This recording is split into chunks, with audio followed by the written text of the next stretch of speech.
Good morning, everybody. We get started. A reminder is that we are having our first midterm on Friday, this coming Friday. It will include everything that we'll cover in that lecture.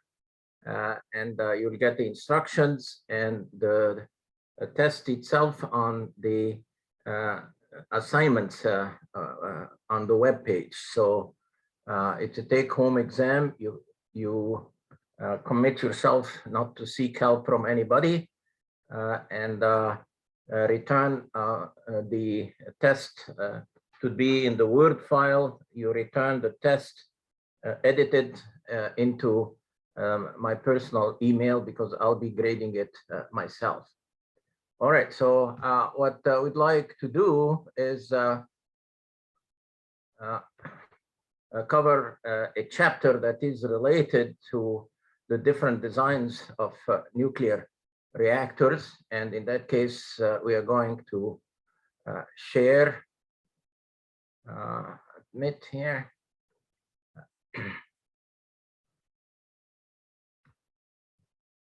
The chapter we are going to cover today on the web page is related to the isotopic separation and enrichment. Why is it so important to consider the isotopic separation and enrichment? Because it is a whole industry by itself, changing the composition of the isotopes, and particularly if we want to use light water reactors, which we consider that the pressurized water reactor and the boiling water reactor both use light water, a physical material that is well known, it's cheap, its physical properties and chemical properties are well known. Notice that a natural uranium contains 0.72% or about 1 in 140 atoms or nuclei of uranium-235 in the natural uranium.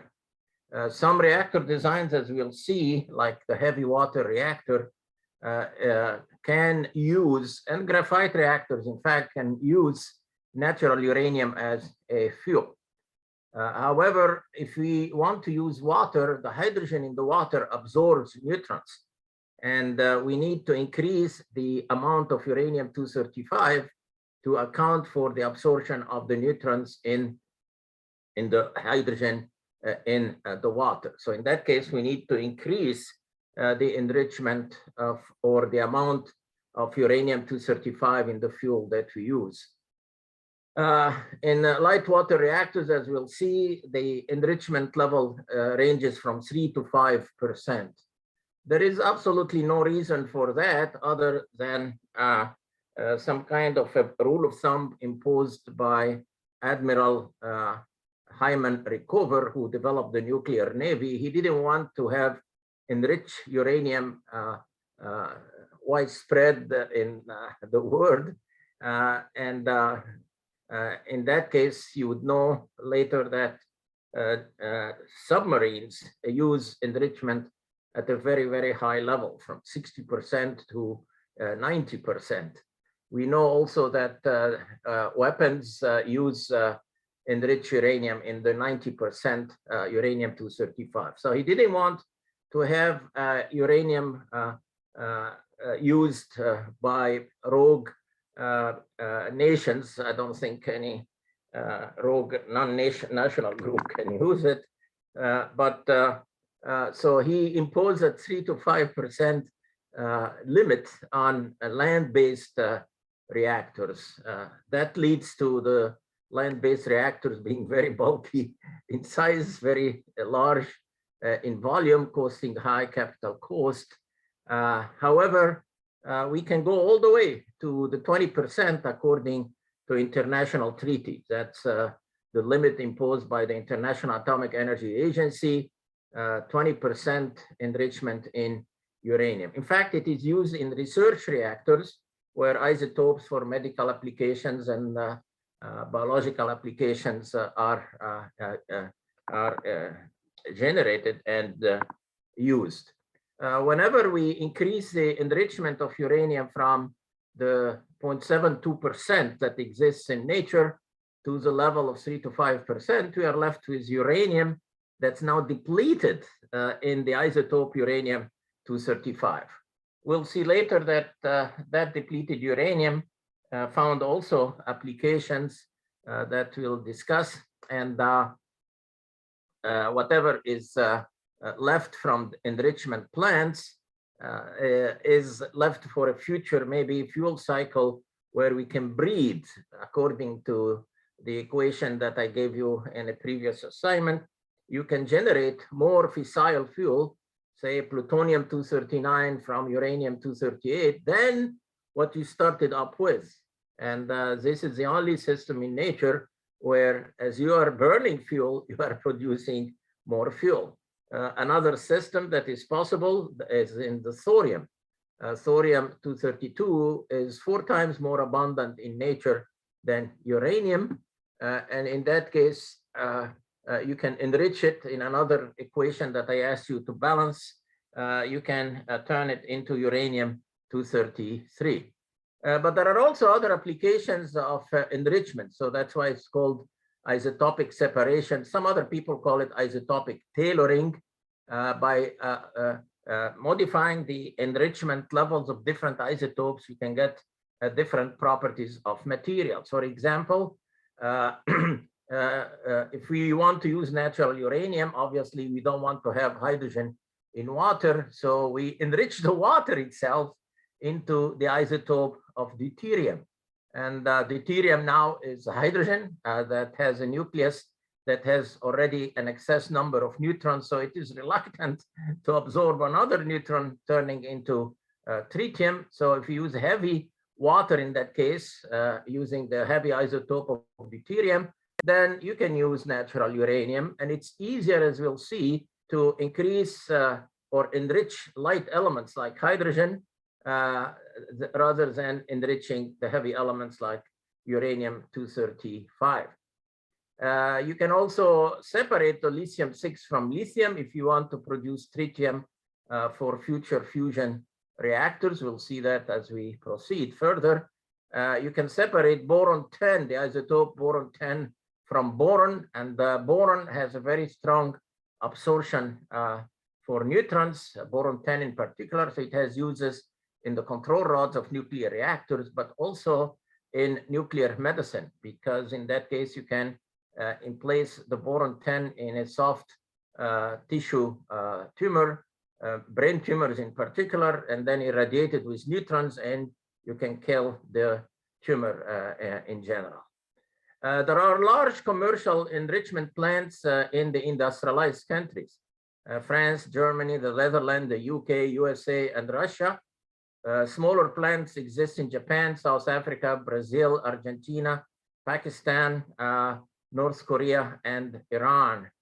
4 major suppliers of enrichment services as a commercial basis are the United States Department of Energy, a company named Eurodiff in France, Urenco, which is a British, Dutch, and German group, and TexNab Export in Russia.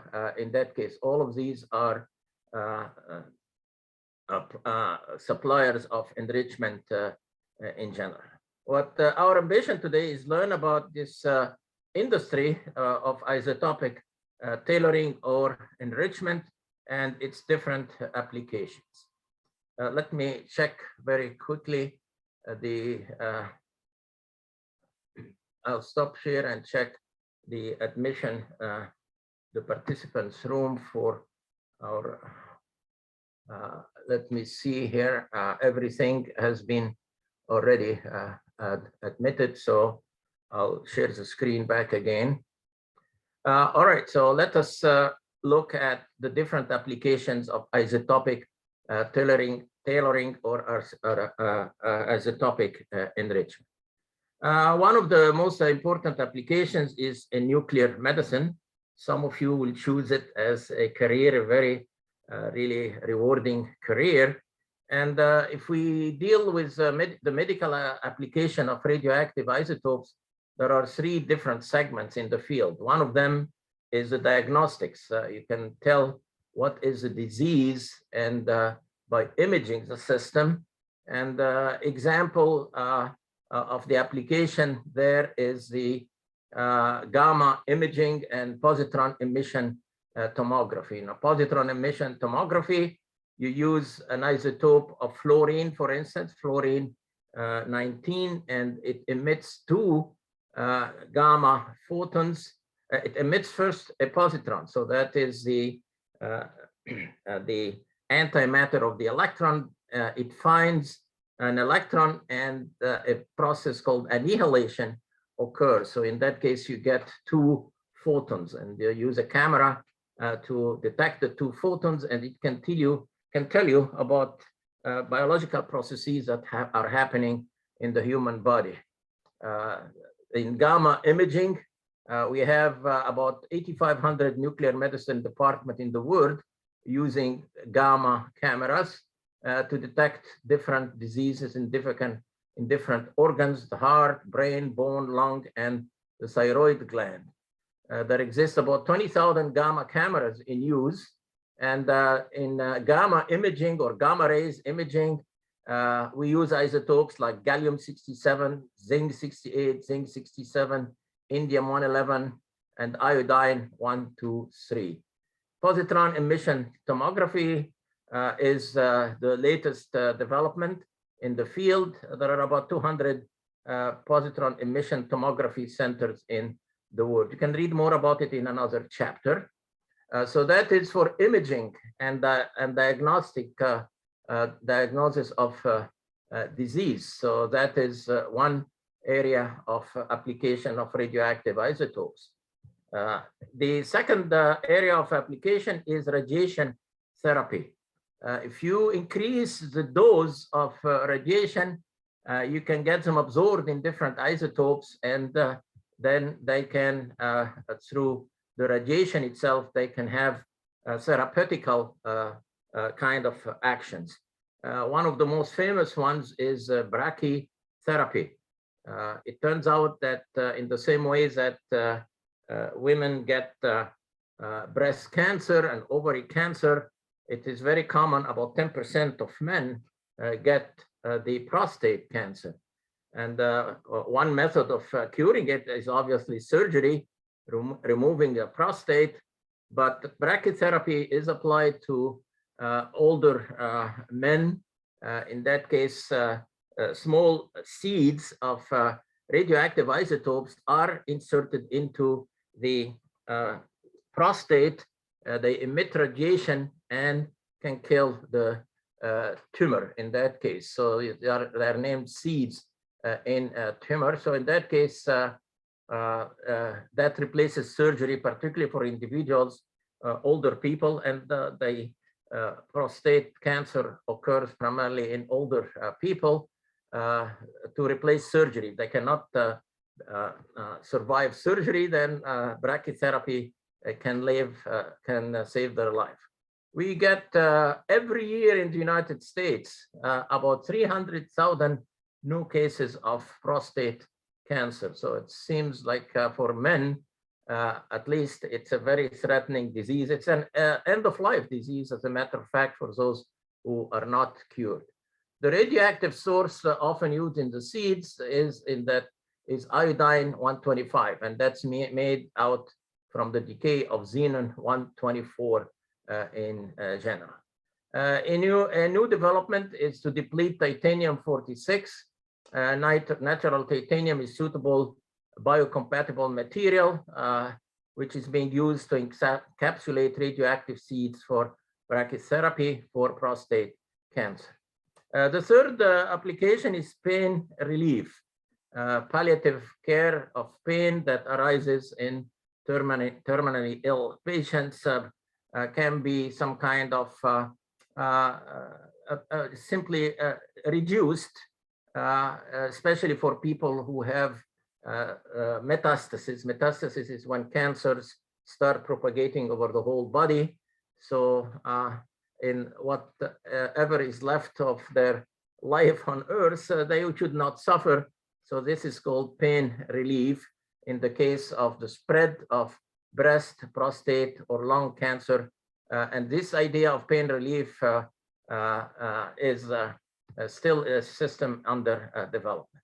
So this is a nuclear medicine applications of radioactive isotopes. You could see one topic of importance is really the cure of thyroid nodules. Thyroid nodules are little cancer that can occur in the thyroid gland, and it can be caused by radiation, as a matter of fact, by the absorption of the iodine. If in the case of a nuclear accident, iodine seeks the thyroid gland, the little butterfly-shaped gland in the front of our neck. You can touch your neck and feel it there. And the interesting aspect of it is that to kill those nodules or little cancers that could be caused by radiation, in fact, or just by plain heat in the environment, you can use radioactive iodine. The iodine seeks the thyroid gland and can kill the cancers. And it can happen without exposure to radiation whatsoever. For instance, the President Bush, the senior, the father in the United States, both himself and his spouse, Barbara Bush, got that kind of thyroid nodules, and they were cured and lived a long life, productive life, by curing them with radioactive isotopes of iodine. So this is nuclear medicine, and there are applications also of the different particular isotopes in industry. If you use the depleted zinc 64, it has a property to reduce if you add it to the reactor cooling water, it inhibits corrosion and the subsequent generation of radioactive cobalt 60. So cobalt is used as an alloying element in stainless steels. So if you add the depleted zinc, it inhibits the release of the cobalt 60 in different parts of the power plant. And then cobalt 60 emits very powerful gamma rays. So you reduce the radiation exposure to the personnel of the plant in general. So these compounds of depleted zinc 64 enable the maximal benefits of zinc injection without getting radioactive hotspots in the nuclear power plants. So they use them for boiling water reactors and in the form of depleted zinc acetate. And the United States Electrical Power Research Institute recommends the use of depleted zinc.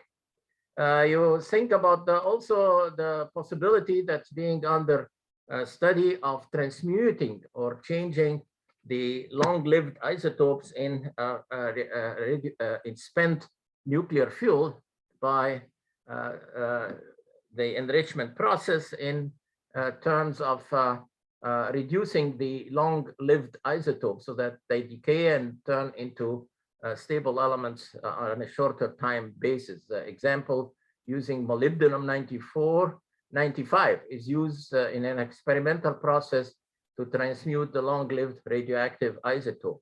Those radioactive isotopes can be used in non-destructive testing, emitting gamma radiation. Iridium 192 would be used as a source of neutron, and they use a precursor iridium 191 and selenium 74 from the fission products of fission in general. There are applications also considered in the semiconductor applications. Research in that field is ongoing. Some of you may get involved in it. All right, so now the first way to enrich the isotopes could be through chemical exchange. And this technique is used to enrich water in the isotope deuterium. Now, you know that water is H2O, but in nature or on Earth at least, you find that some of the nuclei of water do not contain hydrogen, but contain deuterium, the heavy isotope of hydrogen. It contains an extra neutron. And because it has an extra neutron, as I suggested earlier, it does not absorb neutrons as much as hydrogen in water. So if you want to conserve the number of neutrons in your nuclear reactor core, you can replace the use of water by the use of the hydrogen, heavy hydrogen or deuterium. And you'll see that this is interesting because it is a heavy isotope of hydrogen, and the water that results would be, instead of H2O, it would be D2O or HGO, one atom only of hydrogen replaced, and we call this heavy water. That heavy water is heavy both in the isotope itself, deuterium, the deuterium to hydrogen ratio on the Earth, here in the water in our oceans, and even in our own body, is 650 parts per million, meaning that for each million atoms of hydrogen in water, we have 650 atoms of deuterium in general. It is easy to exchange the deuterium in the heavy water, and we'll see what kind of methods are used to produce that heavy water. Why do you produce the heavy water? In that case, instead of enriching the uranium into the isotope uranium-235, you can use natural uranium with heavy water, and it's easier to enrich the light elements like deuterium rather than enriching the uranium itself. Several countries, particularly Canada, has developed the technology of using heavy water, D2O. It's heavy, as I said, both because it has a heavy isotope of hydrogen, and also its density, in fact, is 1.1 gram per cc, whereas water, as a reference, has a density of 1.0 gram per cc. It can occur in the form of D2O or H2O, and in that case, a country does not need to develop the very expensive methodologies that we are going to review today of enriching uranium to the higher levels needed for light water, using light water. This is in Canada a picture of the Darlington reactors here, 935 megawatt heavy water reactor shown here, and that's at Ontario, Canada. And associated with it, you'll find that they develop a capacity for also enriching the heavy water. Because they use heavy water, the Canadians designate the reactor as a CANDU. That is an acronym that stands for Canadian Deuterium Uranium, and it's a heavy water reactors. Many nations that do not want to depend on other countries to provide them with a very highly industrialized enrichment processes that we'll cover, opt for using heavy water, and you'll have, it's a very successful system, in fact, that is used in many other countries other than Canada in general. This is an actual picture of heavy water. And now, if you get some water and you place it in your freezer, ice starts forming. But ice in light water floats to the top. Watch icebergs in the ocean. That's fresh water. They have a density that is less than water, so they float. Not so for ice in heavy water. You could see here in that flask of heavy water that has been frozen. It has a higher density, so it sinks to the bottom.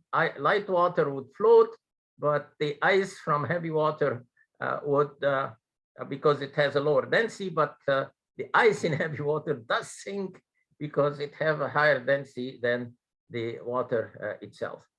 Many methods are available for us to enrich water into the heavy water isotope. One of them has been used by the in Europe during the Second World War, when Germany was trying to build reactors, they opted to use natural uranium with heavy water. So they had to go to Norway.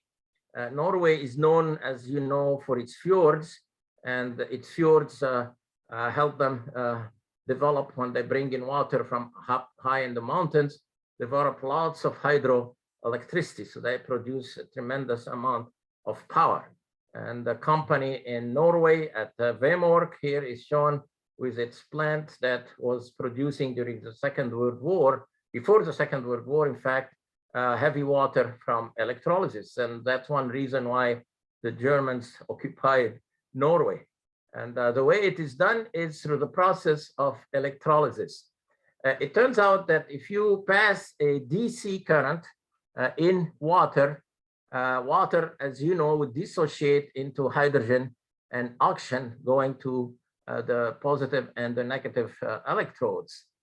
The capability of heavy water to dissociate is less than the capability of light water to dissociate. So what do? You construct a row of multiple cells here, a cascading process where you dissociate the water into hydrogen and oxygen and repeat the process, repeat the process, repeat the process.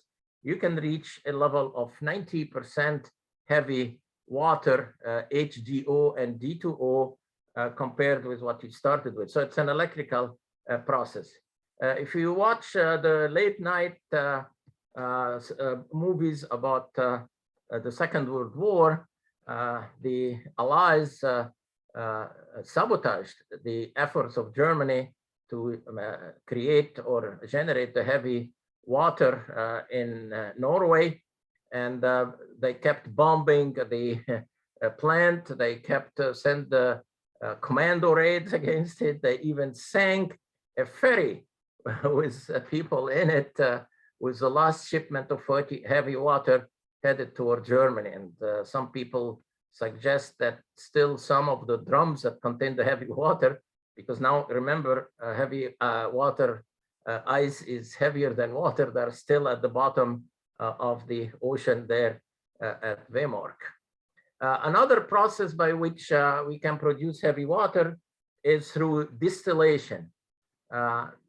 Heavy water does not get as easily dissociated by a DC current, but it also has a higher boiling point than ordinary water. So what do? You use distillation the same way as we distill petroleum into its different components, the gasoline and the kerosene and so on.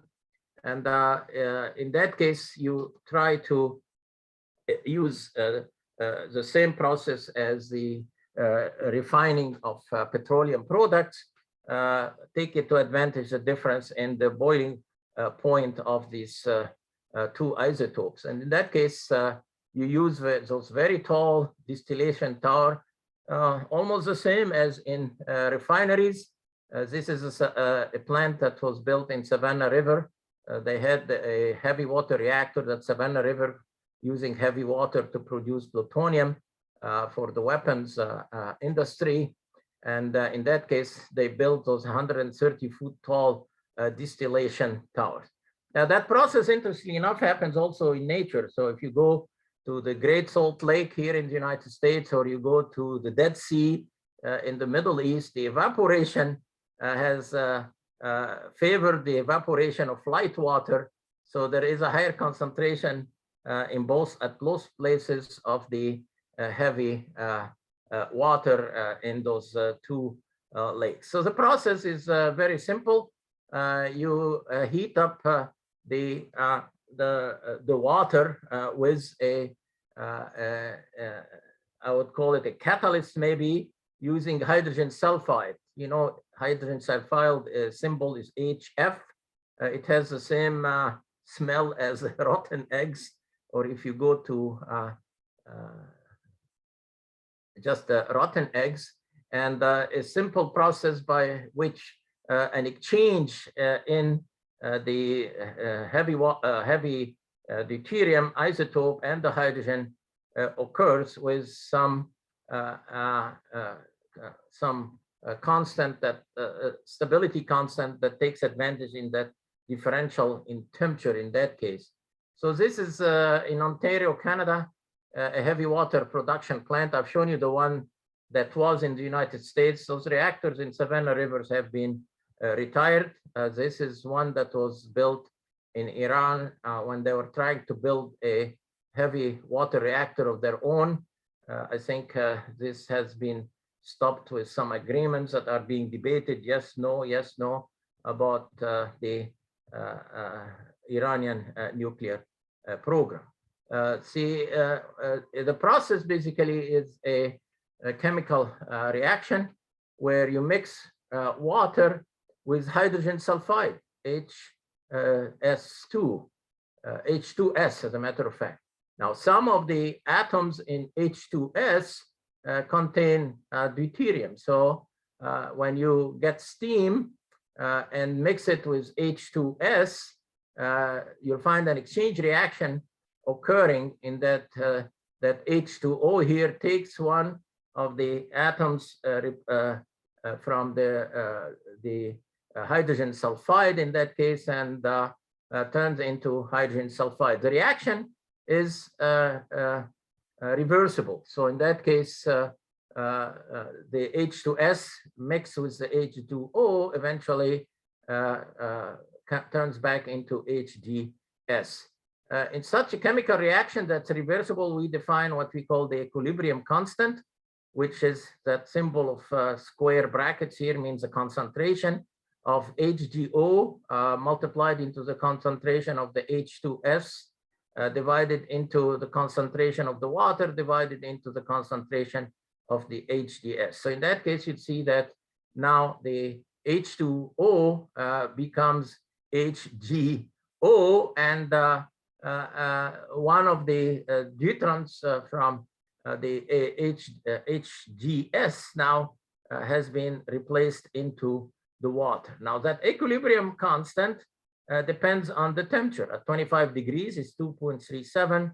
At 128 degrees, it's 1.84.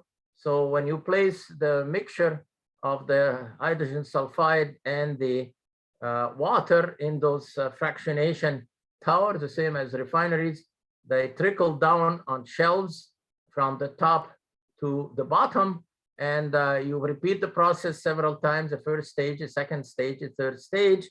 You end up with basically water that is enriched to into heavy water, and you get water that is depleted in that water in the deuterium isotope on the other side. This process is used widely in Canada, and in that case, they do not have to enrich uranium because in that case, they use heavy water in the reactors, heavy water reactor designs, and they don't need to enrich uranium with the methods that we are going to discuss.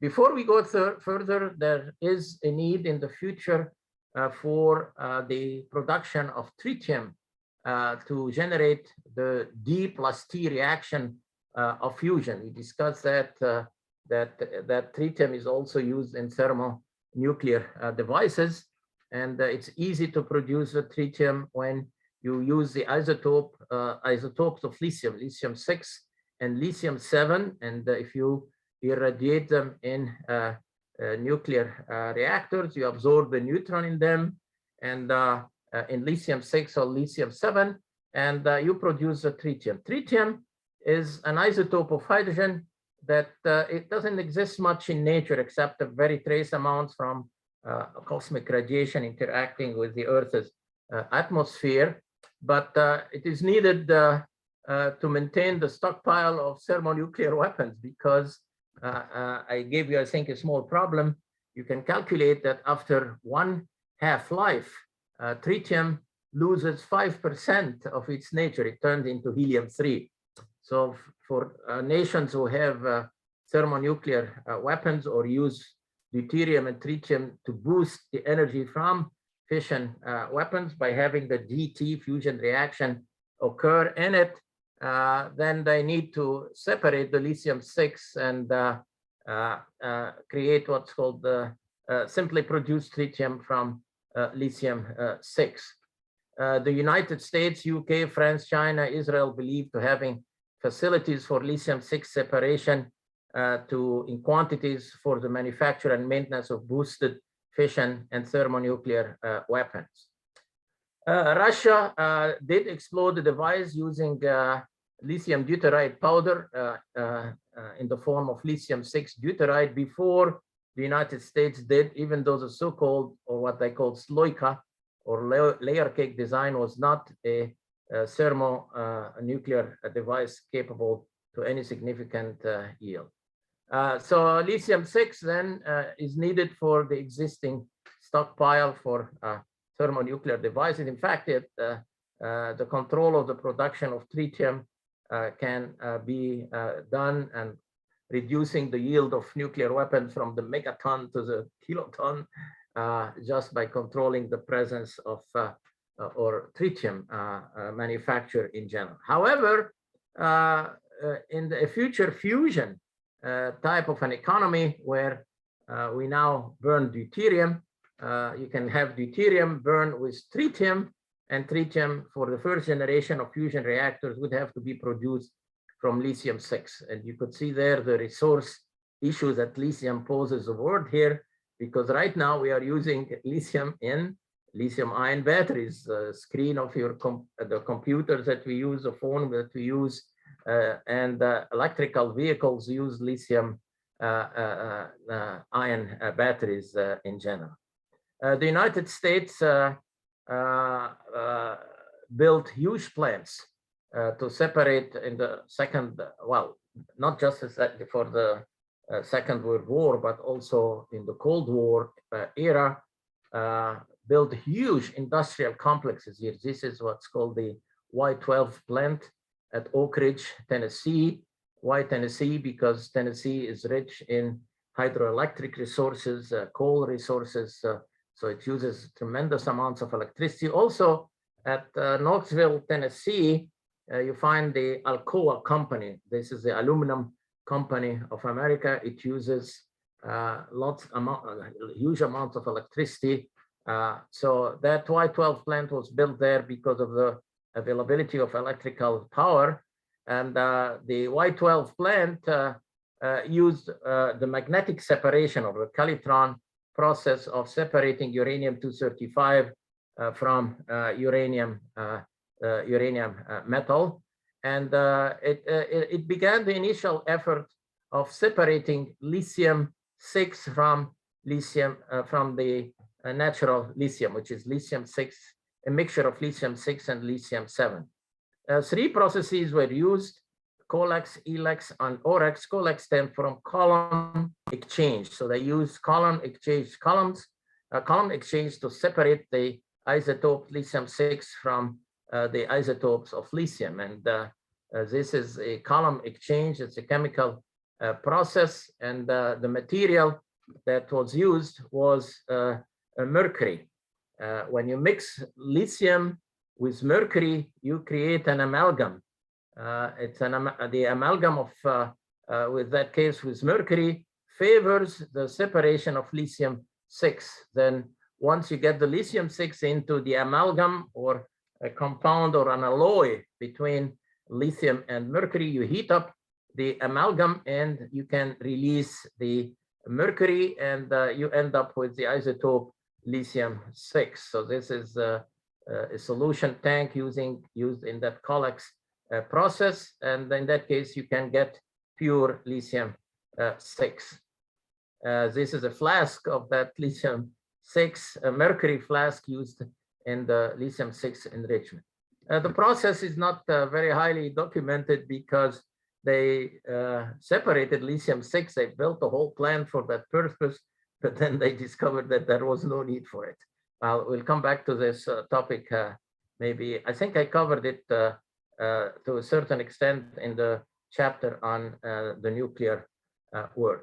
So it is not just separating the isotopes for the heavy elements like, but also the isotopes of light elements.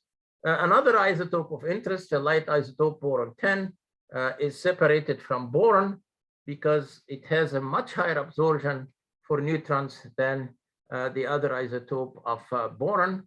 As I suggested, it's used when you need to have very high absorption of neutrons. So to cure a tumor, you insert boron 10 into the tumor, then irradiate it with neutrons. The boron 10, in fact, fissions, and the energy of the fission products can destroy a soft tissue tumor.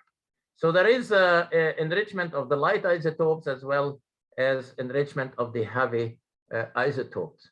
Now let us look at the heavy isotopes, because that is of interest in the fission process itself. There is a taxonomy or a classification of the different isotopes of the heavy elements.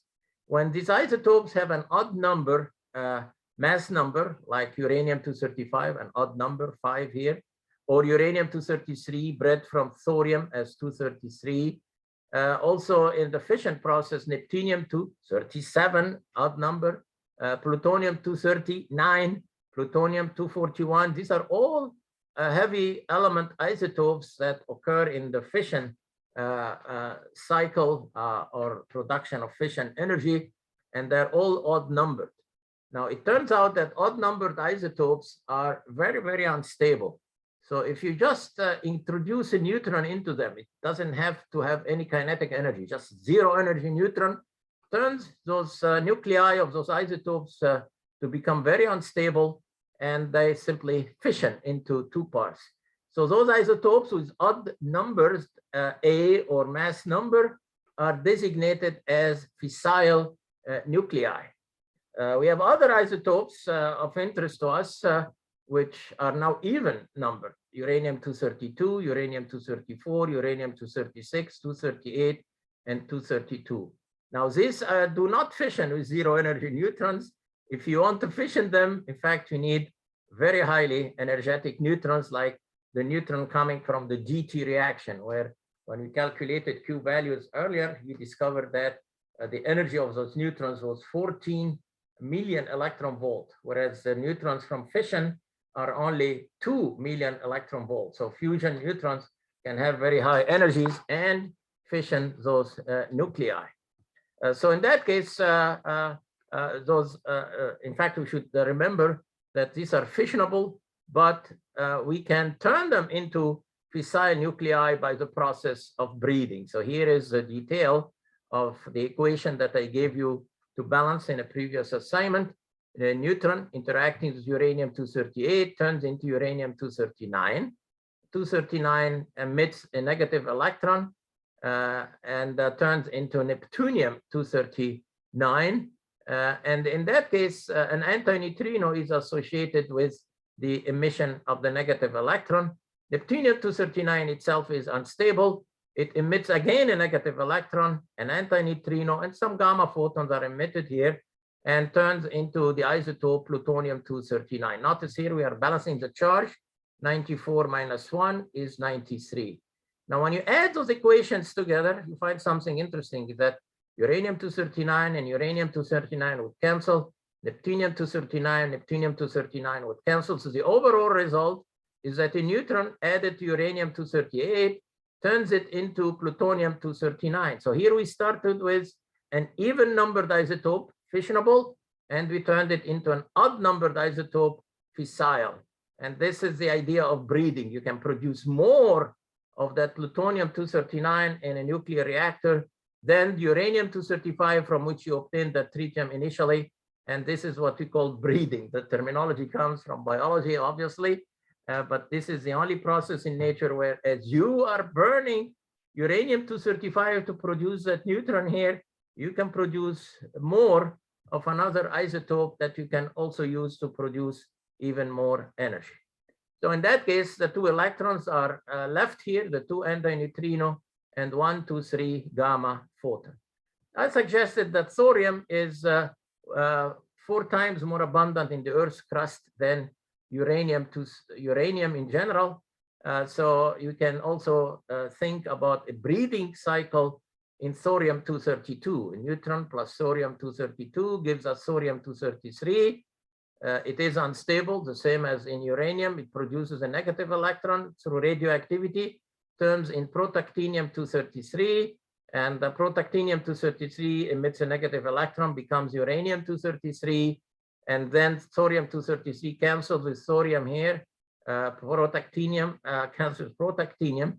So in fact, that uranium-239, neptunium-239, protactinium-233, and thorium-233 are catalysts in the terminology of conventional chemistry, because they are part, they take part of the reaction, but they do not show up in the end result. So the breeding from thorium would produce for some even numbered isotope one that is odd numbered. So a fissionable isotope becomes a fissile isotope. All right, so this is the materials that we are interested in to produce energy from fission.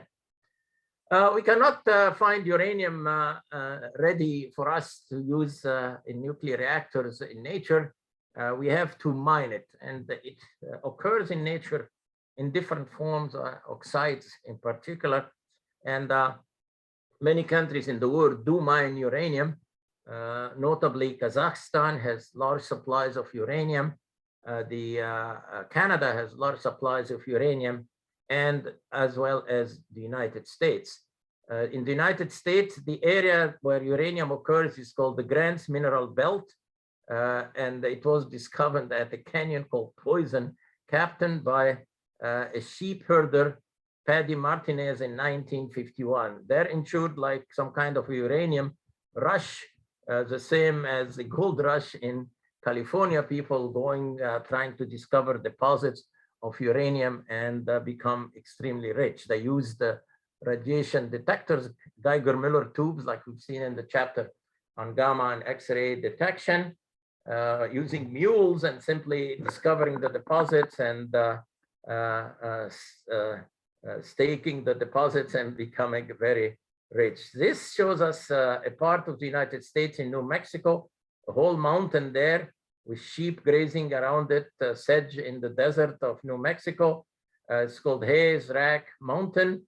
And basically it's part of the uranium mining district. So the United States have supplies of uranium, but the country that mines uranium the most, other than Kazakhstan, is Canada. Why? Because their electricity is produced in their CANDU reactor that uses heavy water and uses natural uranium. So this is the a company, the Canadian company extracting uranium is named Cameco. They have an underground uranium mine. When you see those towers here, this means that there is basically an elevator taking the miners underground to mine the uranium deposit. This is the MacArthur River in northern Saskatchewan in Canada. So they mine the uranium in the form of an oxide, U3O8. There are also open pit mining that is not necessarily underground, but on the surface. And you could see here, this is a jack pile open pit uranium mine in New Mexico. And they mine the uranium from the surface, and they have to restore it back again to its original state. Uranium also is mined, as I suggested, Saskatchewan, but in Namibia, in Africa. This shows us an open pit mine where they don't have to go underground, but some mines go underground, and this shows one of the underground uranium mines in New Mexico in the United States. When uranium is mined underground, we have seen in the decay chain of uranium that radon is emitted, and radon at room temperature has a low boiling point, so it is emitted in the form of a gas.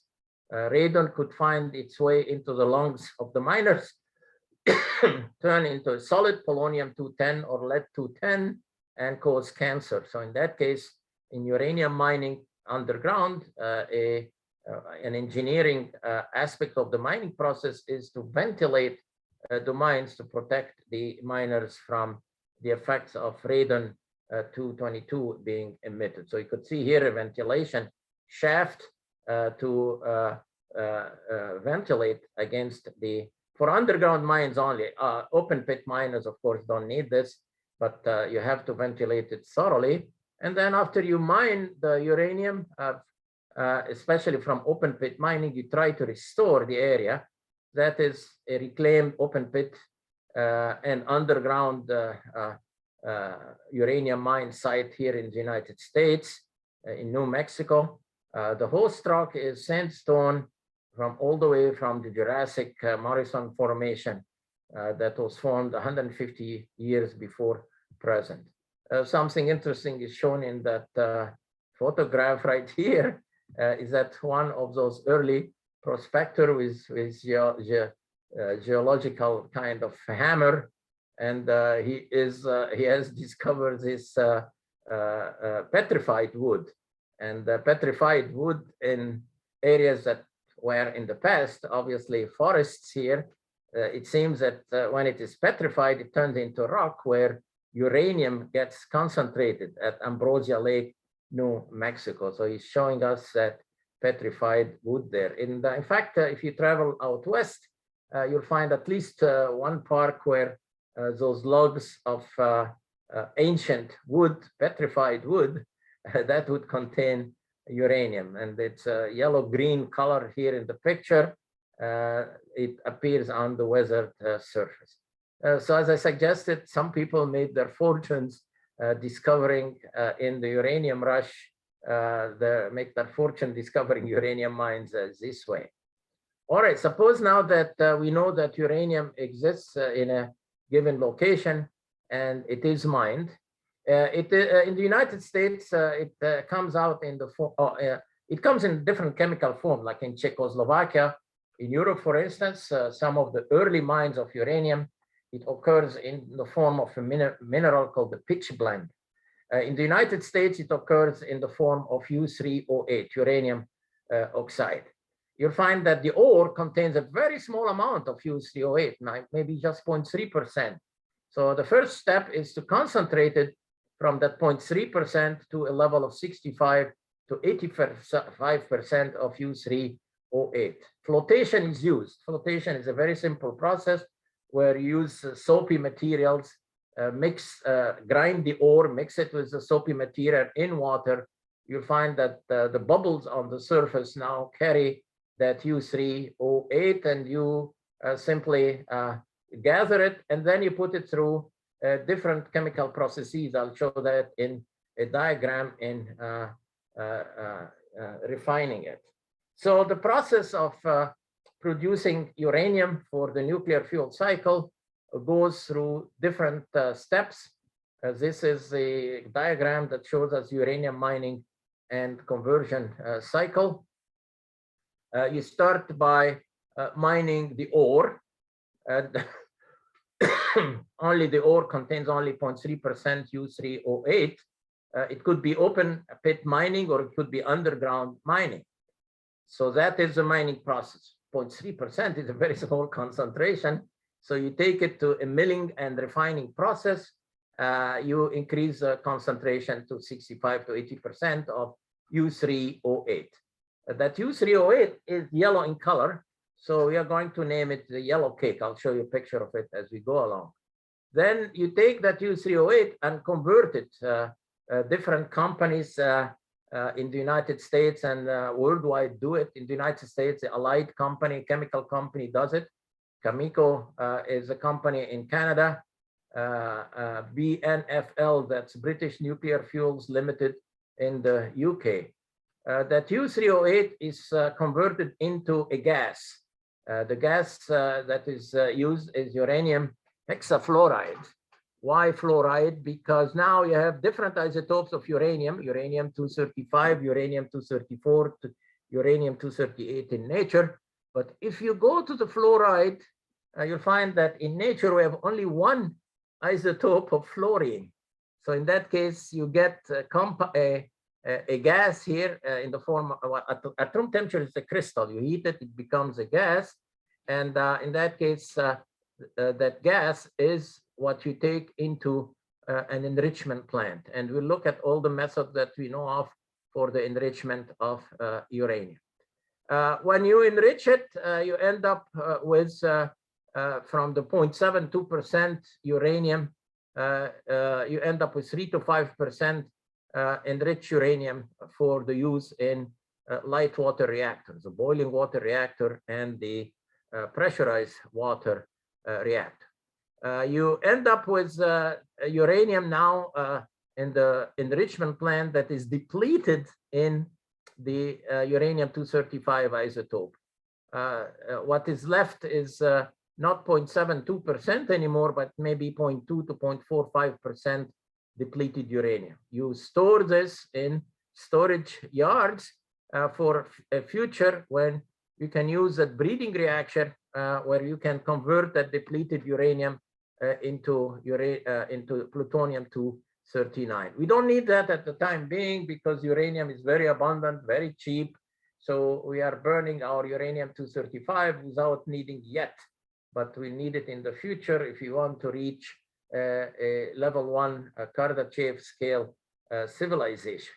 All right, now the depleted uranium also found a very interesting application. If you know about gold, gold has a density of 18.9 gram per cc. So is uranium. It has a very, very high density. So now steel is only 8 gram per cc density. And if you want to cut wood, you use steel because it has a higher density in the form of a saw, and you can cut wood.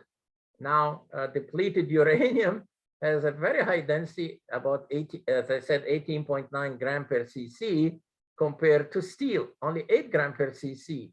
So uranium will cut into steel the same way that a saw cuts into wood. So it has been used as an anti-tank projectile, just hitting the steel of a tank with rounds of the depleted uranium. The uranium would penetrate into the steel like a saw cuts through wood. After it gets into the maybe a tank walls, it explodes. As it explodes, it can kill the people manning the tank in that case. So it's used as an anti-tank projectile. The United States developed it for a possible, at the time of the old Soviet Union, for a possible conflict in Europe between NATO and the Warsaw Pact nations.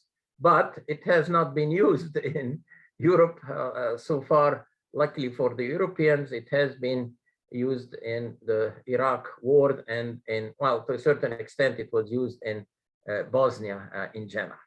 If you enrich your fuel beyond that 3 to 5% to the 93%, then this is the fuel that is used in nuclear propulsion of submarines in particular. You build the core with a very high enrichment of uranium-235 for 2 reasons. One reason is to overcome the production of xenon. Xenon is an isotope that in land-based reactors that creates a situation where you cannot restart the reactor until 24 hours after you shut it down. You cannot allow that in a nuclear submarine, so you use a very high enrichment of maybe 60 to 80% uranium, enriched uranium-235. And we know also that for naval reactors, some reactor cores for naval reactors can last for the lifetime of the submarine or the aircraft carrier that they're used on. All right, so we started from mining to milling, refining, to conversion, to enrichment. It goes to nuclear power plants. They produces power, but we do not use all the uranium available to us in the fuel. So in that case, you store the fuel. The fuel is burned from the 3 to 5% uranium-235. Remember, we are burning primarily that uranium-235. When the fuel is burned to less than 1% uranium-235, it cannot be left in the power plant because it will start leaking radioactivity. So you store it in large pools at the power plant until you decide either to dispose of it back into the ground, the same way that you extracted the uranium from the ground, you dispose of the fission waste into the ground, or recycle it to obtain the plutonium that is built there. And then in that case, you can take it back and burn it in the reactor. So it's a complicated industrial process. It is not simple. It can only be adopted or exploited in an industrialized nation. It is not within the realm of non-national groups like some people falsely suggest. So let's go through the detail of the refining process. You start with the yellow cake that was 0.3% in the ore. You concentrate it by flotation. You get now 65 to 85% U3O8. Now you still are not 100% U3O8. So you dissolve it in nitric acid. If you dissolve that U3O8 in nitric acid, you get what's a new compound, UO2NO32, that's uranyl nitrate solution. You put it through a solvent extraction process to eliminate any other materials like vanadium, for instance, would affect the chain reaction. So you want pure uranium to process in general. So that uranyl nitrate solution is purified. You precipitate it with ammonium hydroxide. You get ammonium diuranate. So in that case, you see the ammonia part here, and U2O7. You can calcinate it and precipitate it with hydrogen. Calcination meaning just you heat it up and maybe with calcium or with magnesium, and you add the hydrogen to it, to the process, and you end up with pure UO2, uranium dioxide. You treat it with hydrofluoric acid. In that case, you turn it into uranium tetrafluoride. Now, this is a powder. And that powder now you can fluorinate it with more fluorine gas, and you end up with uranium hexafluoride for using in the enrichment plant. And again, the use of uranium hexafluoride, even though it's a very corrosive material, is because fluorine has only one isotope in nature, and we want to separate the different molecules of U234 fluoride, U235 fluoride, and U238 fluoride by the different enrichment processes that we are going to cover. Okay, starting then from going back to the company Cameco earlier that mines the uranium. Now this is a mill. The mill is where that concentration process goes. Here you could see the flotation tanks right here. The ore is mixed with water and an adjuvant, basically a soapy substance. The bubbles that float to the surface are separated, that contain uranium U3O8. Then you take it to a refinery. That's again another refinery in Canada from the Cameco company. After the mill or the concentration process. And you can also turn it into bills of metal. But this picture shows us here different, the form of different materials. The one on the left here is U3O8, that's a yellow cake. Then you turn it into that uranyl nitrate solution, UO2NO32. Then you turn it into uranium diuranate, NH4. And then the uranium oxide is that UO2, in that case, is a brown powder. If you are at a stage where you have only U3O8, the color of that U3O8 uranium oxide is yellow. And that's why it's called yellow cake. It's stored or transported in 55-gallon drums, as you see here. In some applications, it is turned into billets of uranium metal. Here are some of those billets right here. Each one of them would weigh the weight of a Volkswagen car, because remember, uranium is extremely dense, the same density as gold. And you could see that when those thieves rob a bank, or some politicians show you ingots of gold in their hand, it's really very, very dense, much denser than silver. For instance, you know that silver has a density of 10 gram per cc only. So how to produce those things? Here you could see here what are called induction furnaces. You bring in the oxide, mix it with magnesium and calcium, and heat it. A slag is formed, it's separated on the top, and you end up with those billets of uranium metal. What is left when you are at the at an enrichment plant using uranium hexafluoride, they're stored in those very large stainless steel tanks, and a gentleman there is inspecting the tanks for corrosion.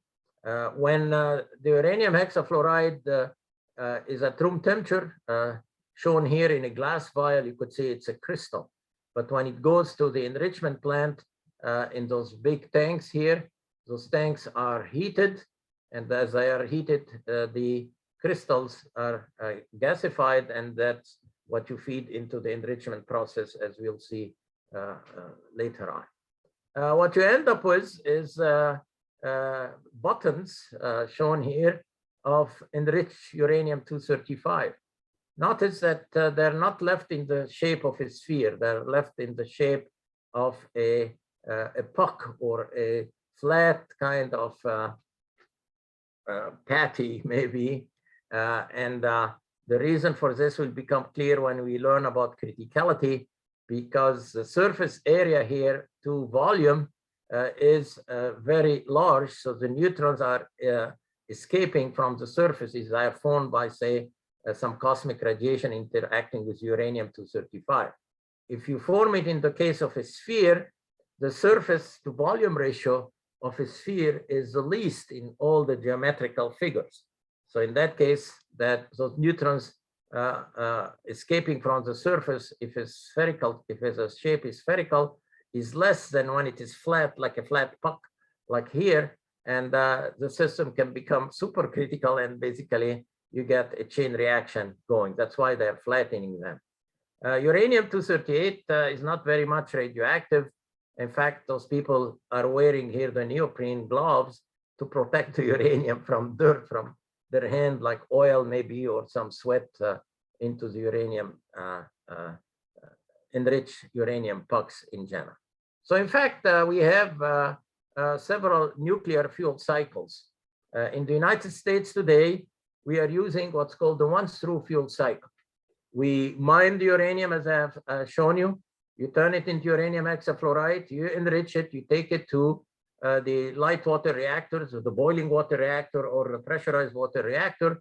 After you get as much energy from the fuel, fearing that it will start releasing radioactive materials, you take it and store it, thinking about what to do with it later. Later is being already exploited by Europe, Russia, and Japan, is that the spent fuel, instead of being stored, is taken and recycled. As you recycle it, you separate the remaining uranium that hasn't been burned yet. Basically, you cut the fuel in shielded machinery and then dissolve it in nitric acid, and you get plutonium-239, and you get what's called a mixed oxide. So that mixed oxide now is used in the back again in nuclear power plants. So this is a more economical cycle. This is a wasteful cycle, the once-through cycle. This is still the cycle in the United States, because we are not recycling our spent fuel, but the Europeans are. In the future, you end up with uranium-238. We know that we can breed plutonium out of it. So in that case, we use neutrons that are fast in their energy. Like neutrons are born at an energy of 2 million electron volt. When we thermalize them in the water, they reach the KT energy of 0.025 electron volt, and they can fission the uranium-235 easier than they fission high energy neutrons. But high energy neutrons are available to us to breed. So in the fast reactor cycle, we use uranium-238 a mixture of plutonium and you take the uranium-238, you turn it into plutonium, and it becomes a fast reactor. In the fast reactor, the neutrons are fast, so you have more of them available to us, and in that case, we can produce more fuel than what we are using in the first place to breed that plutonium-239.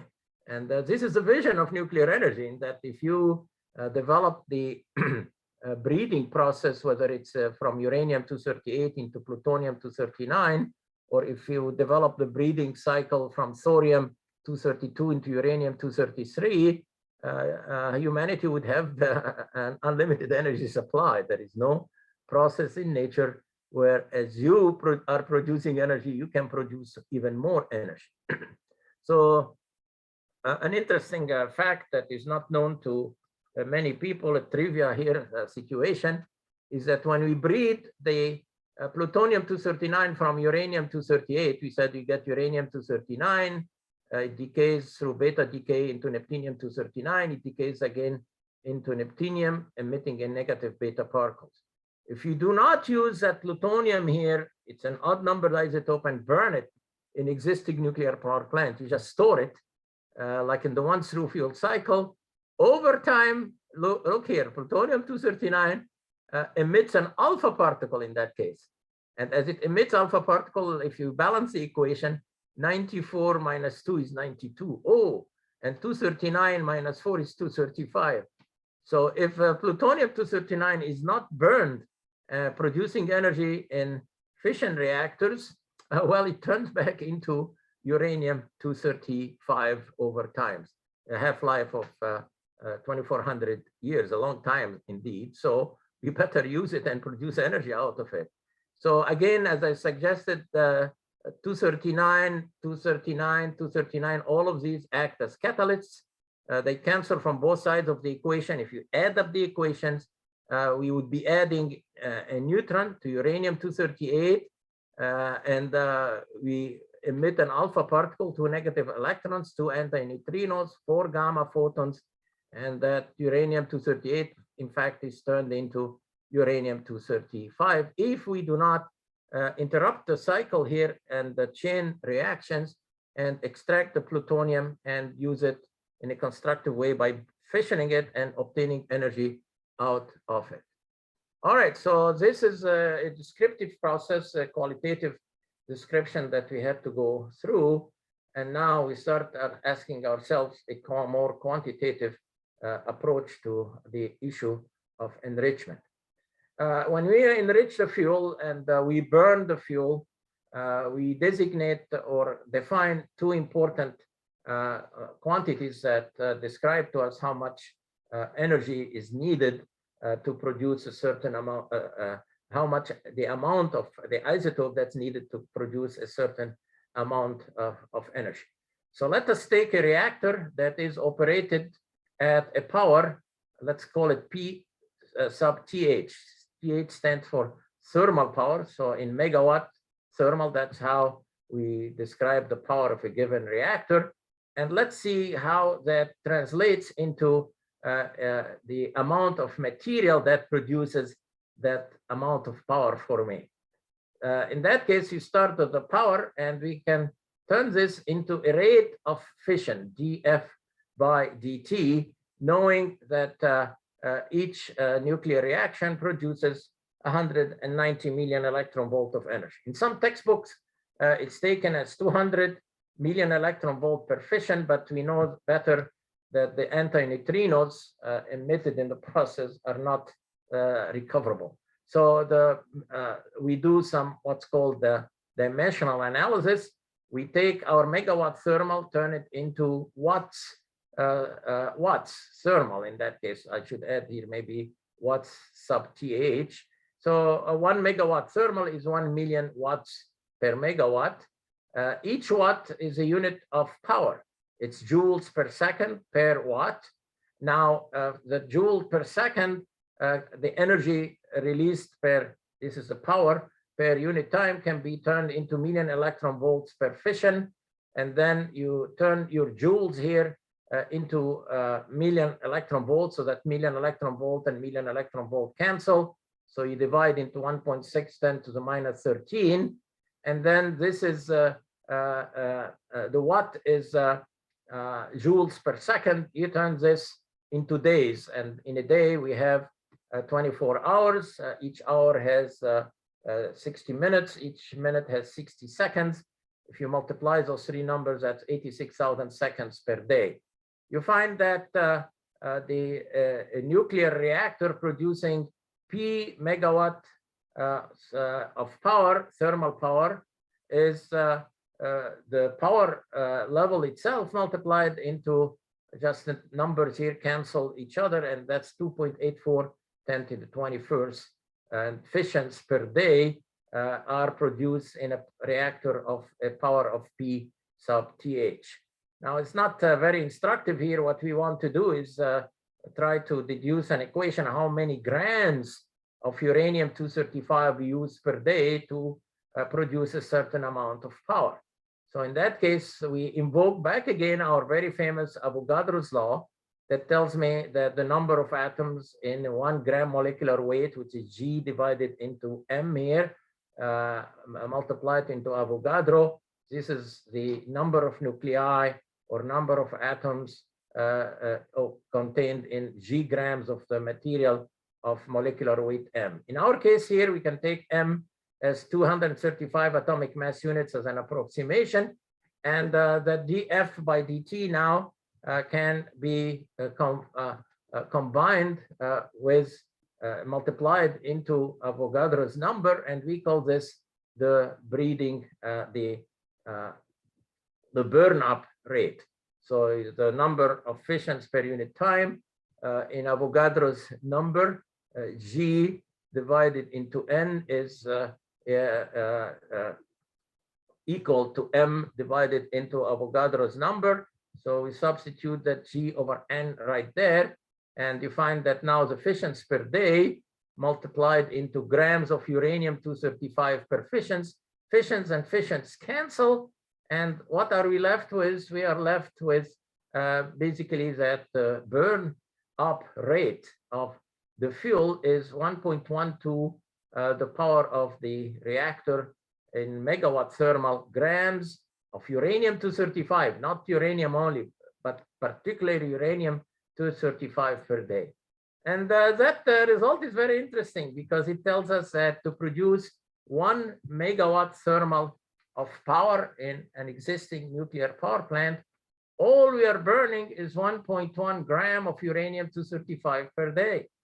Now, if you consider that you have a reactor that have, say, 1,000 megawatt thermal, so in that case, 1,000 grams per day is 1 kilogram per day. All you're burning per day is 1 kilogram of uranium-235 to produce, say, 1,000 megawatt of power. The efficiency of nuclear power plants is in the range of 1/3, as we have seen earlier in the Sankey diagram. So in that case, it's 3,000 megawatt thermal would produce 1,000 megawatt of electrical power. So any typical existing nuclear power plant would burn 3 kilograms of uranium-235 per day. So that's multiply that by 365. So that's only 1 metric ton of uranium-235 in a year. Now, existing coal power plants need every day for the same power, 1,000 megawatt electric, need a train of 100 cars of coal to produce the same amount of energy. Hence, you could see how nuclear power generation depends on a very, very, very little amount of material to produce a tremendous amount of power. We call this, we designate this as nuclear energy being a very high density, energy density material or high specific energy per unit mass. It is not only just an implication of the very small amount of material needed, because nuclear energy is very highly concentrated, but also in the it has implication in the number of accidents that happen. We are not mining large amounts of coal and hearing about people being coal miners being basically killed in accidents in the mining of coal or traveling even to work, and train accidents. The amounts that are manipulated are very, very small. 1.1 gram of uranium-235 per day. Well, this is what we call the burn-up ratio, but it turns out that uranium-235 in a nuclear reactor does not all fission. Some uranium-235 absorbs a neutron and becomes uranium-236. Now that's an even numbered isotope, so it doesn't fission. So in that case, we are not just really burning that uranium-235, we are consuming it. So we figure out the probability that a neutron is going to absorb a neutron and not fission. And that is described by the probability of the radiative capture, meaning that a neutron is absorbed, the gamma photon is emission, but no fission is occurring. For uranium, that ratio is described as basically small b here, and it is 0.169 for uranium-235. If we consider the total number of absorptions, it's a denominator plus the numerator divided back into the denominator. So that gives me the number of absorptions per ratio of absorption to the ratio of fissions. We designate this later on as the cross-section for the different reactions. That 1 plus B for uranium-235 is a small number, and that small number is, let me see here, 1 plus 0.619, so it's 1.169. And in that case, that 1.1 is increased by that factor here, 1.169, and we end up with what we call the consumption rate rather than the burn-up rate of 1.3, say, a gram of uranium-235 burned per 1 megawatt thermal of power that we produce in our nuclear power plant. This equation is extremely important because from that equation, I can estimate as a manager of a utility running, say, a reactor that has a given amount of power, how many grams I have to provide the reactor per day of uranium-235. And if I divide that consumption rate, it's a small number, by the way, 1.3 grams of uranium-235. If I multiply that by 365, as I'll give you as an assignment, and divide into the enrichment of uranium-235 in natural uranium, for a CANDU reactor where you're burning natural uranium, you can estimate definitely very easily now, divide this by the enrichment, you get how much uranium you need to order from the mine to produce a certain amount of energy. So the consumption rate over a year, obviously, is a gram per day multiplied into 365. So the consumption rate in grams per year is 365 multiplied into that 1.12 factor, which makes it 1.3 multiplied by the thermal power of the reactor. And the amount of natural uranium that you want to consume per year is that consumption rate here divided into the enrichment of in the feed, X sub F, the feed of the uranium that we are using if we are using natural uranium. So for a CANDU reactor, I'll give you the problem for a CANDU reactor where a natural uranium is burned, you consume basically, or the feed that you need for your power plant in grams per day.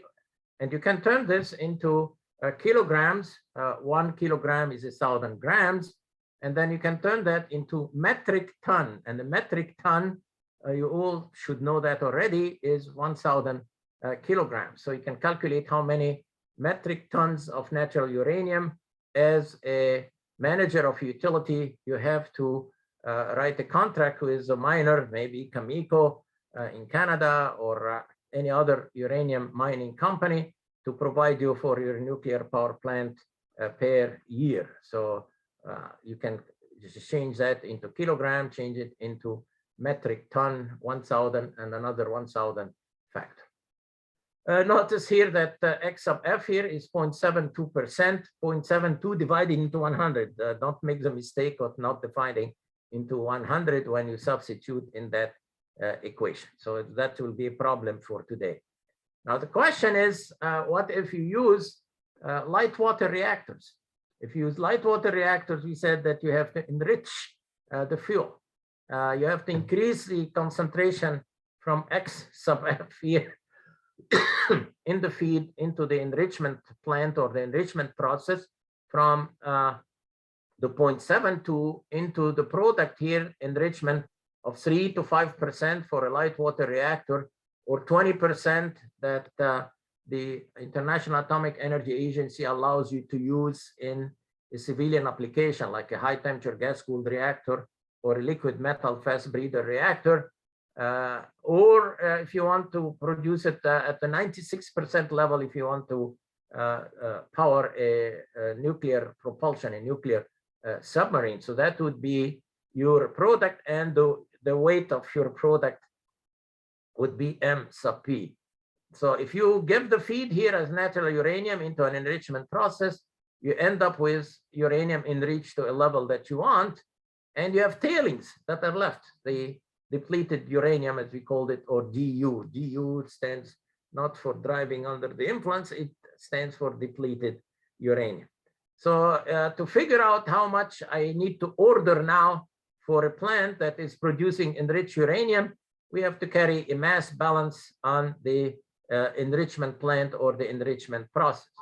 And you carry the mass balance on the basis of your uranium-235. So you have here in nature 0.72% multiplied into the mass of the feed. It gives you M sub P as a product with an enrichment X sub P, and then M sub T for the tailings with an enrichment of X sub T. The mass balance is very simple. The amount of uranium-235 is the product of those two values being equal to this product here plus that product here.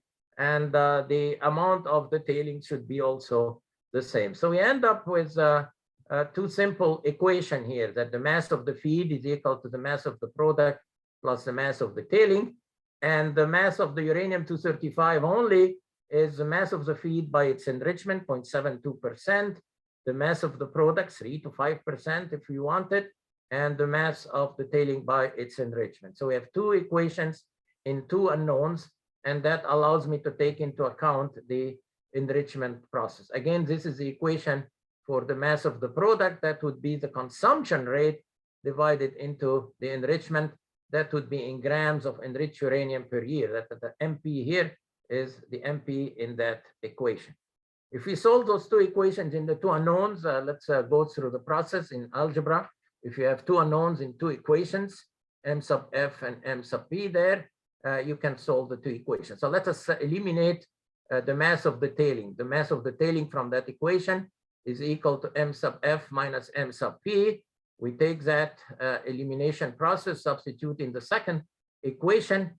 You'll find that you get X, the enrichment of the feed by the mass of the feed, should be equal by rearrangement the mass of the product by the mass, the enrichment of product, mass of the product, and the enrichment of the tailing.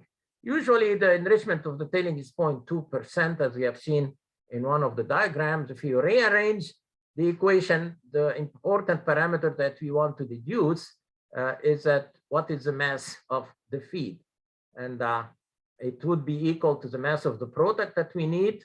And where do we get the mass of the product? We get the mass of the product from that equation here, the consumption rate divided into the enrichment that we want in terms of the enriched uranium, 2% or 3% or 5%.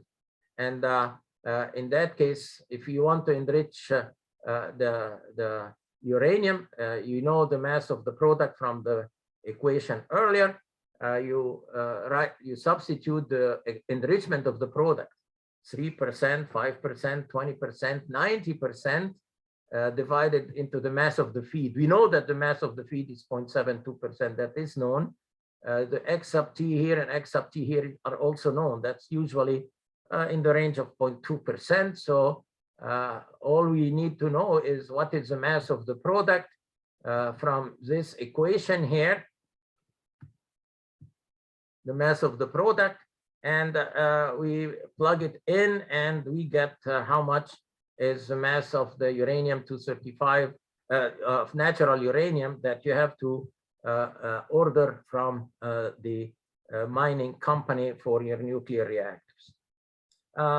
All this analysis can be described with an example. So examples tell us really what is going on.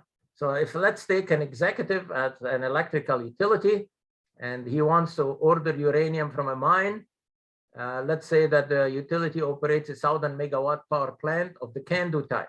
It's a simple one because in that case, he's going to order natural uranium. He doesn't put his fuel through the enrichment process, but his reactor must use, in that case, heavy water. And it's cheaper and simpler and easier to enrich the light elements like heavy water rather than the heavy elements like uranium in that case. So let's take the CANDU design that burns natural uranium. Let's say that the plant has an overall efficiency of 1/3, which is 33.33 divided into 100, 33%. So we ask ourselves a question: what is the amount of your uranium-235 burn up? So that is the burn up ratio. How much is the amount consumed by the reactor? That's a consumption rate. And what is the natural uranium amount that the executive has to buy from the mine? First of all, we are operating in the equation here with the thermal power. So if the electric power is 1,000 megawatt electric, we divide that into the thermal efficiency. That gives us the thermal power, 3,000 megawatt thermal with an efficiency of 1/3, multiply this by this, gives you 1,000 megawatt electric. The equation for the burn up rate is that 1.1 gram of uranium-235 per day per 1 megawatt thermal of power. And the consumption rate is 365 multiplied by 1.12, the thermal power in gram of uranium-235 per year. We wrote that equation earlier.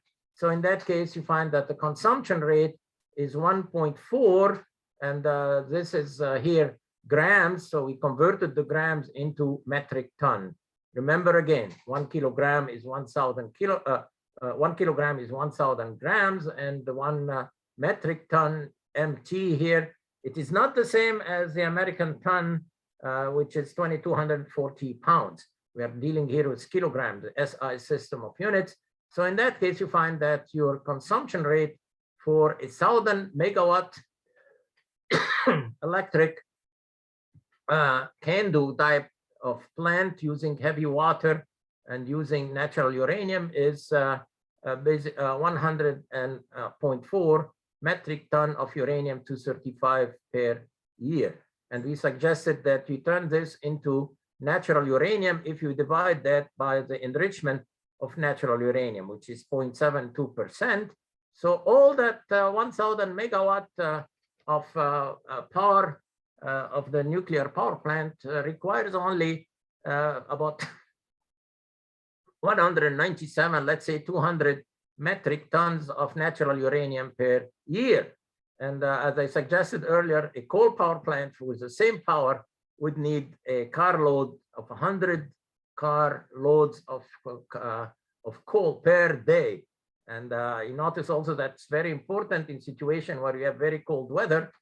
In coal power plants, coal piles freeze, and only the nuclear power plant can continue operation. Notice it's a very small amount, generating also a very small amount of waste. You have to mine that amount of natural uranium, only 200 metric tons, and the waste that is produces 200 metric ton. The system is a closed system compared to coal power plants. In coal power plants, you have to release the products of combustion to the atmosphere to dilute them because the quantities are enormously large. Now, another example here can show us how to carry on these types of computations for a reactor using now light water. In that case, you need to enrich the fuel into 5%. W/O means here weight percent in uranium-235. Let's say it's also a 1,000 megawatt electric pressurized water reactor, and you want to enrich it to the 5% level in uranium-235, and the tailings would be 0.2% weight percent in the uranium-235 level. The first step is to calculate how much is the consumption rate. We wrote the equation for the consumption rate, how much uranium-235 we need to burn. And in fact, it is the same amount of uranium-235, look here, that we need to burn as the other, the natural uranium plant, the CANDU type of plant. That goes without saying, it's obvious. But now you have, that's 1.4 metric ton uranium-235 per year. By dividing into the product enrichment, you can calculate M sub P, or the product that you need to get from the enrichment plant. So you take that consumption rate, divide into the enrichment that you want, which is 5%, and you find that now you need a product of 28.46 metric ton of not natural uranium anymore. That is enriched uranium per year. Notice the amount is much larger because then the so that's natural, that's uranium-235, but this is the enriched uranium 28.46 metric ton per year. And this is at M sub P here that you substitute in the material balance equation that we needed earlier. So there is a difference in the calculation for an enriched fuel and a non-enriched fuel. So M sub P here is 28.46. The product enrichment we said is 5%. The tailing we said 0.2 in the denominator, and the X sub F is the natural uranium enrichment. So you find that you have to order 262 metric ton of natural uranium per year. So this is a larger amount than the CANDU reactor, because in that case you have to leave basically some amount of uranium-235 in the tailing, whereas in the case of the natural uranium, you are just ordering the natural natural ore. So that is 262 metric ton of natural uranium per year, whereas for the CANDU reactor, it is 197. Not much of a difference, but nevertheless a difference, because we are losing some natural uranium in the ore that is not being used. The amount of enrichment is calculated by what's called the separative work unit. The plant really goes and charges you for the amount of energy that they put into the enrichment process. Okay, so here we became very quantitative, and I think by solving those two examples, you can figure out how much energy is produced from nuclear processes and how much power production of electricity needs as uranium. Okay, the last thing that we want to do now is figuring out what are the different processes that we can use for the enrichment of uranium. Now, notice that we had distillation as well as electrolysis as a processes for the chemical separation of deuterium from for the production of heavy water. For the case of the heavy elements, it's very different because you cannot use a chemical process for uranium-235 and to separate uranium-235 from uranium-238 from uranium-234. The three of them have an atomic number 92, so they have 92 electrons. So it would be very difficult to find a chemical process for that purpose. So we depend on physical processes. One of the early processes used was thermal diffusion. And in that case, when you have a large molecule of uranium-238, it diffuses, the kinetic energy is larger, so it diffuses with a different diffusion coefficient than the lighter molecule. And in that case, the United States Navy developed a plant where that thermal diffusion is exploited, and a whole plant was built. They called it S50 thermal diffusion plant to separate uranium-235 from natural uranium in the in the Manhattan Project, the Second World War. It was not very successful. There was lots of leakage in the system. It produced gram quantities for experimentation, but look at all that plant here built on the Clinch River in Tennessee, and basically it was not a very successful process. This was replaced by what we call electromagnetic separation. Let's see how that functions. It depends on what's called the Lorentz equation. If you have a charged particles of charge Q in an electromagnetic field with electric strength E and magnetic strength B, you'll find that the force on the charged particles is the charge multiplied into the strength of the electric field vector. So meaning that the charged particle would move in the direction of the electric field. But when you have a magnetic field, charged particles do not move in the direction of the electric field. They rotate around the magnetic field lines, and basically it's called the V cross B force, and the force depends on the strength of the magnetic field and the velocity vector of the particles. Now, if you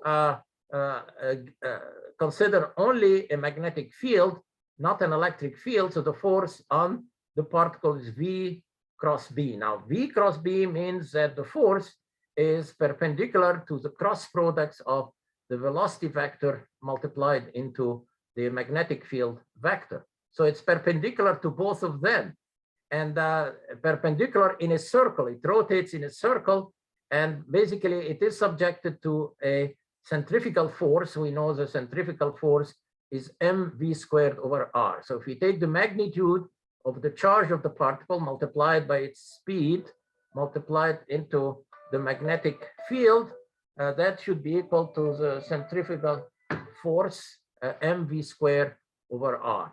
And you can tell immediately that if you have ions of different masses, like 235 is different from 238, the radius is going to be different. And that is taken into account, and it's called the calitron. For the terminology comes from California cyclotron. It acts like a cyclotron. So for the lighter isotope, if you take only the isotope uranium-235, we can write an equation for the magnetic force equal to the mv squared over r, the centrifugal force, and we can write an equation for uranium-238. If we solve for the radii, you'll find that the uranium-235 will take a radius that is different than the radius for uranium-238. And there is a difference in the radii. We call it the delta factor. And if you take the ratio of the radii from those two equations, you'll find that you get a different radius for 235 than 238. And that is proportional to the square root. This is what's called the separation factor of the mass of uranium-235 divided into the mass of uranium-238. In fact, in the process itself, they use not uranium-235 per se, but what is used is uranium chloride. But I wrote the equations here in a simplified form rather than messing up with the chlorine part of it. And this is the shape of the device of what's called the calitron. So what do you do here? You create a magnetic field. So you bring in a coil of copper. At the time of the Manhattan Project, copper was not available, so they used silver. If you circulate a current in that big coil, oh, that is a magnet. So now you have a field, a magnetic field perpendicular to the page. So you get an ion source that emits ions of uranium or uranium tetrachloride. And you find that the 235 will take that circle here. The uranium-238 will take that larger circle. So you place in between two magnets, in that case, a collector that collects for you the uranium-235 in that receiver and the uranium-235 in that receiver, and you have separated the two isotopes of different masses. In that case, you need to create a vacuum. So this is a vacuum pump, maybe an oil diffusion pump, and the process has to operate in a vacuum and take into account the generation of very large magnetic fields in that case. So the receiver would be placed in between two magnets. This is an iron core magnet. That cross means that you have the coil really circulating here of the copper or silver. In fact, they ran out of copper. They used some copper and some silver. And the collector would be in the center here, a vacuum chamber, where you collect the uranium-235 in a small bucket.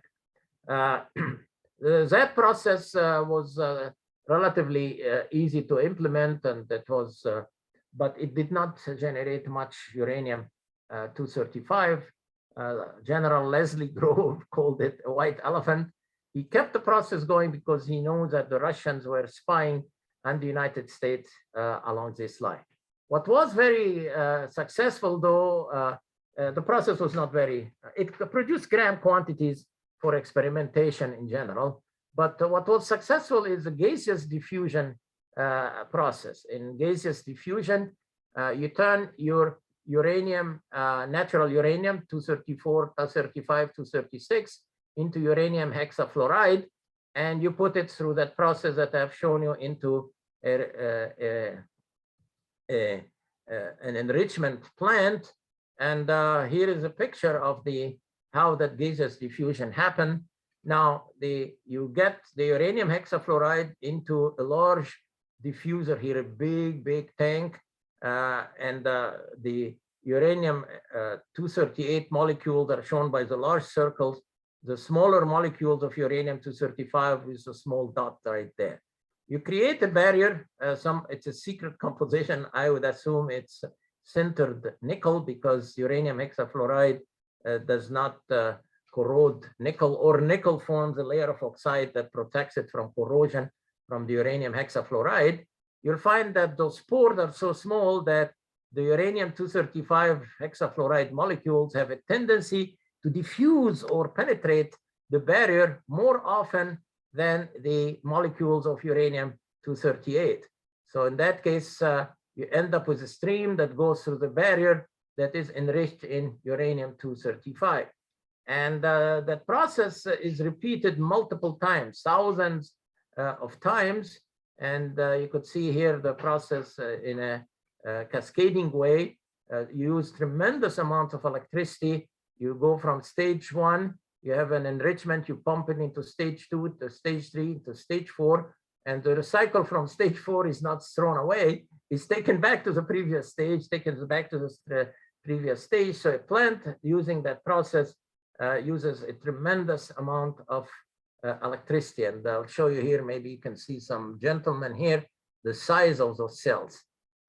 Because uranium hexafluoride is so corrosive, initially they used electroplated it with nickel, but later on the iron was alloyed with nickel and chromium, and that is what we call today stainless steel. So the nickel forms a layer of oxide on the surface and protects those vessels. So we have the benefit of stainless steel from the production of the uranium hexafluoride. The French shows us here 1, 2, 3, 4 nuclear power plants producing electricity for that process here. This is their diffusion plant. And you know that France uses 70% of its electricity produced from nuclear power generation. In the United States, it's only 19%. So this is a Tricastin gaseous diffusion plant. It was a very successful process. The United States built several of these. You could see the size of those plants, a huge industrial complex. That's a K25 at Oak Ridge, Tennessee. It is not operational anymore, but there were other plants, one built at Portsmouth, Ohio. It's also no longer operational. There is no need for all that uranium-235. Paducah, Kentucky. It's the only operating gaseous diffusion plant as of 2008. There are other processes that I'll mention just in passing. The centrifugation process is a process that is used more or less in existing power plants in the world. I expect you to know the name of the processes for diffusion. And let me just show you in the case of a centrifuge that carbon fiber composites are used because they have a very high tensile strength to density ratio, and a centrifuge basically rotates with a linear induction motor the uranium hexafluoride again, and in that case you get a concentration of the heavy isotopes near the surface that you can scoop out. This is the process on top used in the top one is the Urenco company used by the Europeans, centrifuges, and this is the at the bottom, the centrifuges used in the United States. It's a nightmare in terms of the piping, and this is one of those plants there, and these are the centrifuges lengths. Gives you an idea about the size of it. This is a standard approach used in the world today for the production enrichment of uranium. Experimentally, some people think about using plasmas for the centrifugation process. South Africa and Germany developed a process that's called the isotopic or the nozzle process, where you bring a flow of in a nozzle of uranium hexafluoride, then you create a wedge here that separates the two because they take a different radii in terms of the laser isotope separation is a method that is experimental. Uranium-235 and uranium-238 have different excitation ratios. If you irradiate them with a laser beam, this is an experimental process. It's not used on a large scale. And I'll let you read about the rest of the material, and everything that we covered today would be covered in our test engine. Oh boy, I wonder whether it recorded or not. Did we record it? Oh boy, I hope it was recorded. If it was not recorded, we'll have to look at the one from last year. For Alvaro, did you check the recording, please? Anyway, I'll go to the chat room for any questions. What time will the 24-hour exam be open? It was recorded. Thank you. I'm sorry, I looked for you, but I couldn't make a ghost. What time will the 24-hour exam be opened on Friday? Friday in the morning, you'll have the exam ready. You have 24 hours to work it, but in fact, it can take you no more than an hour to work on the. Do we submit the exam on Canvas? No. You do not submit the exam on Canvas. You submit it to my personal website because I'll grade it myself. I'll give you the instructions on the assignments sheet on the web page. Did I answer your question, Simran?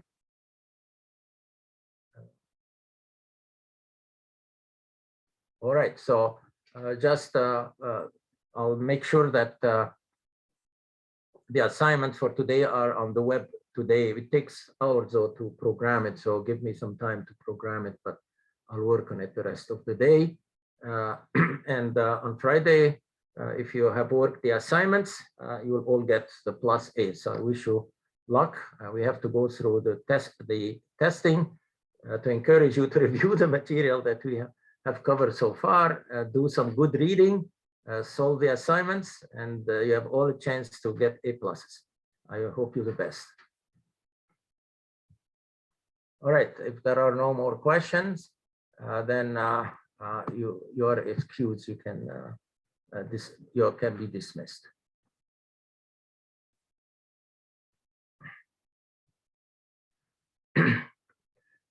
Alvaro and Anshal, thank you. Have a nice rest of the summer. I hope you are enjoying yourselves wherever you are. Yes, Professor. Thank you so Yeah, much. yeah. Okay, so I panicked a little a minute ago because it showed that it's the recording had been stopped. I think you stopped it yourself. Thank you very much. I think it's still recording. Oh no. Yeah, I'll